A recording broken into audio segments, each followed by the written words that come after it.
ओम जय सनातन जय गौ माता। आज आपको ईख दिखाएंगे, ऑर्गेनिक ईख है बिल्कुल। इसमें कुछ भी आधुनिक तरीके से जो खेती होती है, जो उस खेती में डलता हो, कुछ भी नहीं डला है। सिर्फ गाय का गोबर और उसका मूत्र, जीव अमृत और घन अमृत इसमें हमने डाला है। और ये तीसरा साल इसको ऑर्गेनिक हो गया है। 3 साल हो गए हैं इसको ऑर्गेनिक, अब तीसरा साल लग गया है। तो बहुत बढ़िया ईख है। आप दूसरे ईखों को भी देखोगे तो उनसे भी अच्छा है। अभी से इसकी 6 फुट के करीब हाइट हो चुकी, 6 से भी ज़्यादा, 7 फुट के करीब।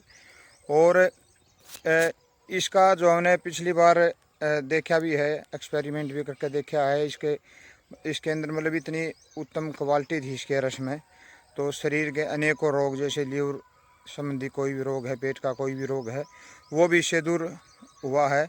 तो ऑर्गेनिक हमारे को करना इस आधुनिक काल में बहुत ज़रूरी है, क्योंकि अगर आपका शरीर ठीक है तो आप कुछ भी कार्य कर सकते हो। अगर आप बीमार हो तो आप कुछ भी नहीं कर सकते।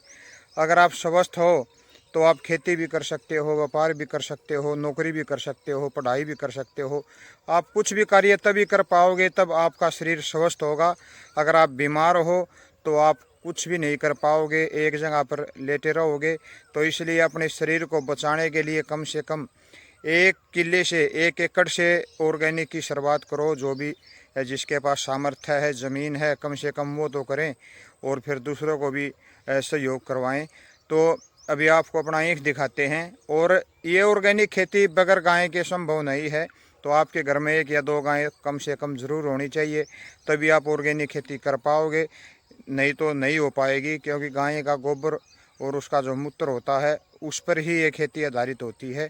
ये जीरो बजट की खेती होती है। तो आपको ईख दिखाते हैं कितना अच्छा अपना ईख है। अभी तो ग्रीष्म काल है, बरसात में और बढ़ेगा। अभी दिखाते हैं।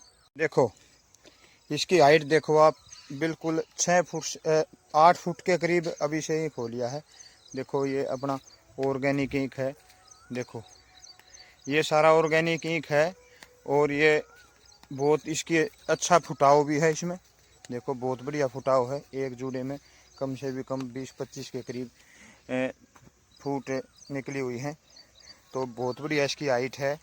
और बिल्कुल एकदम हरा, किसी प्रकार की कोई इसमें बीमारी नहीं है, ना कोई भी पेड़ा सूखा हुआ है। तो आप देख सकते हो। तो इस प्रकार अपना प्रयास करो ऑर्गेनिक खेती करने का, और धीरे धीरे ज़मीन में सुधार आएगा। 1 साल 2 साल दिक्कत रहती है, लेकिन उसके बाद नहीं रहती। हमने आपको प्याज भी दिखाए थे, बहुत बढ़िया प्याज हमारे ईख में वो रखे थे, वो हैं। और गेहूँ भी दिखाए थे, गेहूँ भी बहुत अच्छे निकले हैं। जो अन्य खेतों में निकलते हैं उनके बिल्कुल बराबर ही हैं। और अभी धान की भी तैयारी चल रही है, प्योर बोदी है।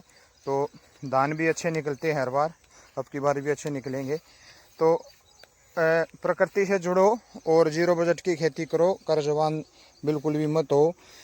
अगर आप ऐसे ही आधुनिक ये डालते रहोगे तो आपका कर्जा बढ़ता रहेगा, कभी भी किसान का कर्जा उतर नहीं सकता अगर इसी ढंग से चलता रहा। तो अगर जो अपने प्राचीन जो पूर्वज जो बैलों की खेती करते थे, ऑर्गेनिक बगैर खाद दवाई की करते थे, हमेशा वो खुश रहे हैं। उन्होंने हर एक त्यौहार को अच्छे तरीके से मनाया है। हर एक कोई भी ब्याह शादी कुछ भी है तो उसमें उमंग उनके अंदर होती थी। लेकिन आजकल ना तो कोई त्यौहार अच्छे तरीके से मना पा रहे, क्योंकि उनको मानसिक रूप से वो इतने परेशान रहते हैं, उनको पता ही नहीं जीवन में क्या चल रहा है।